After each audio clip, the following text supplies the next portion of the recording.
ധനീഷേ, ഒരു അയില പൊരിച്ചിട്ടെ. എനിക്ക് അറിഞ്ഞൂടെ? ഇത് വിചാരിച്ച പൊരിയല്ല, ഇത് സ്പെഷ്യലാണ്. വേണോ?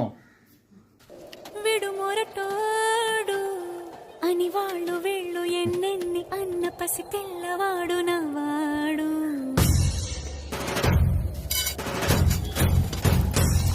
విడుముండోడు అని ఊరు వాడ అనుకున్న గాని మహారాజు నాకు నవాడు.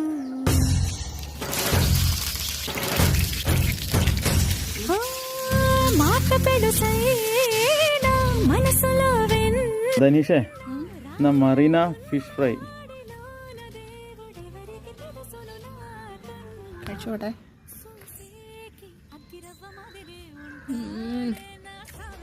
പൊളി, നല്ല സൂപ്പർ മസാല. മസ്റ്റ് ട്രൈ റെസിപ്പിയാണേ. അയിലൊക്കെ കിട്ടുമ്പോൾ ഇങ്ങനെ ഒന്ന് പൊരിച്ചു നോക്കും, നല്ല ടേസ്റ്റ് ഉണ്ട്.